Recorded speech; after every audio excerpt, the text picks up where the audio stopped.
I wanted to take some time to hear from you and answer questions you might have on IT fundamentals or computer literacy. So that's why we put together these Ask Me Anything episodes. My friend Aaron is going to ask questions about stuff in this chapter from viewers like you. I also want to hear from you as well. My email is at the end of the episode. Ask me anything. I recently got a new Windows laptop and I want to change my browser homepage. How should I do that? It's actually fairly easy to do in whatever browser you're using. A new Windows laptop, that means your default browser is going to be Microsoft Edge, and your default homepage is going to be Bing, which is a nice search engine.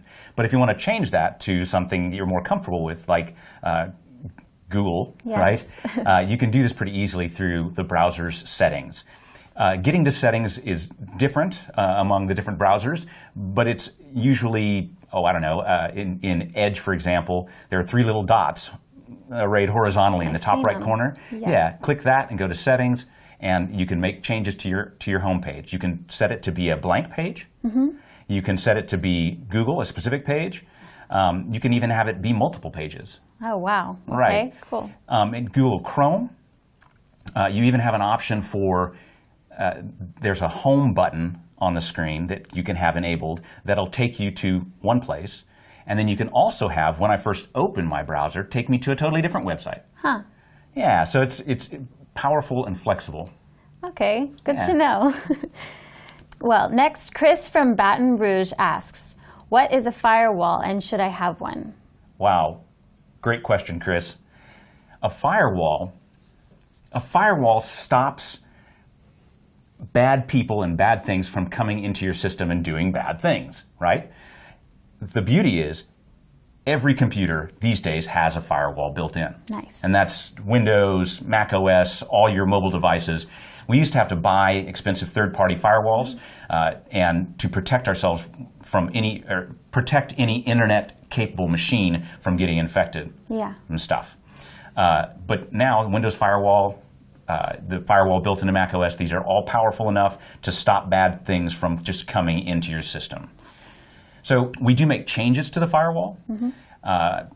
With programs that are internet aware, for example, they'll need to have some sort of access. Right. So let me give you an example. I just downloaded Trackmania and installed it in my system.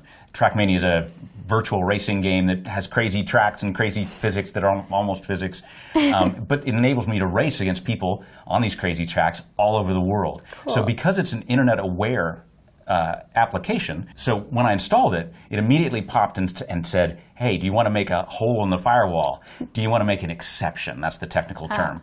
And if I wanted to play with others, right, over the internet, my answer had to be yes. Right. So firewalls are good, powerful, they can be adjusted. So there you go. Oh, great. Well, there you go. Here's a question from Saria in Buffalo, New York. She wants to know, what does ransomware mean? And if I pay, will I get my files back?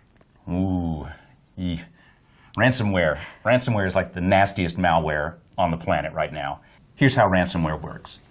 You'll get some sort of file and you'll click on it, right? Usually an email attachment or something like that. And the file will contain a payload, fancy technical term for program, right? That runs automatically and will encrypt all the files and folders on your computer and then give you a little message at the top saying, pay up, send money to this email, or you can't have any of your files back. That's terrible. It's totally terrible. Back in 2017, like many countries in Europe were hammered by ransomware attacks. Wow. And the sad part is, and this goes to the second part of her question, the companies that did pay the ransom, they paid to an email account that within a day or so had already gone down and was useless. And so they spent money, and did they get their files back? No. No. Wow. Yeah, so this kind of takes us all the way back to Chapter 8, right? To protect yourself against a potential ransomware attack and losing access to all of your files forever. Keep a backup. Keep a backup. That's right. Absolutely right, Aaron. There you go. Okay. Well, next, I would like to tell you a personal story. Okay. A while back, I got a virus on my computer. Oh, no. And it completely destroyed my internet surfing capabilities. It slowed it down. There were tons of advertisements on every page to where I couldn't even navigate. That's horrible. Yeah, so what should I do? Well, the first thing to do in case of an attack like that is to disconnect, right? Is to quarantine your system so that it's not able to infect any other computers.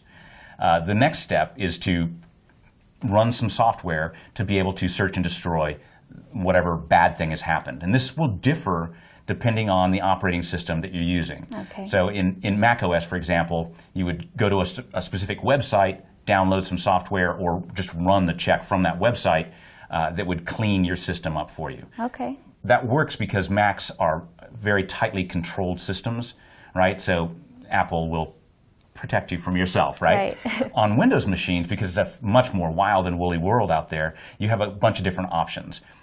You could get third-party software like McAfee or Norton anti-malware and run it from boot to it, essentially, right, to a disk, and then run the anti-malware software to scan your system, find the bad things, and get rid of them. I see. Okay?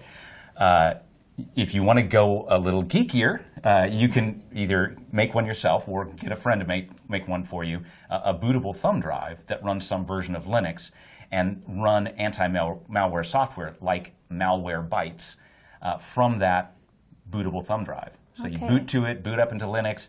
Okay, this is getting geeky, right? Call a friend. Call a friend, that's right, absolutely. It's good you have options, at least. Yes, you have options. That's good. Well, now on to a question from Adam in Orlando. Okay. Should I download a plugin, and how do I delete it? Okay, Adam, you have a browser installed. You already have plugins. Oh, yeah, they come with them default. For example, Google Chrome comes with AdBlock. Okay. Right? So it stops some of the more annoying ads that are out on the internet just by default. You can also download extensions to do specific things. I needed to capture a bunch of screens, motion captures on a website, right, that I was working with because I wanted to be able to show this in a YouTube video. And so I downloaded an extension to Chrome that basically added a little button to the top of my screen that I just clicked it and it started recording. Oh, yeah, nice. So I was able to very easily capture screens on my Windows system. When I was done, I then wanted to uninstall it because having extra stuff on your system, eventually slows things down. Okay. So just going into the settings in Chrome or Edge or whatever browser you're using, you can very easily disable, deactivate, uninstall. All the extensions will be listed right there with a little option saying get rid of it. Nice. Easy as that. That's easy. Well, that's it for Chapter 12. Thank you, Scott. Thank you, Erin, and thank you all. Check my email. Ask me anything.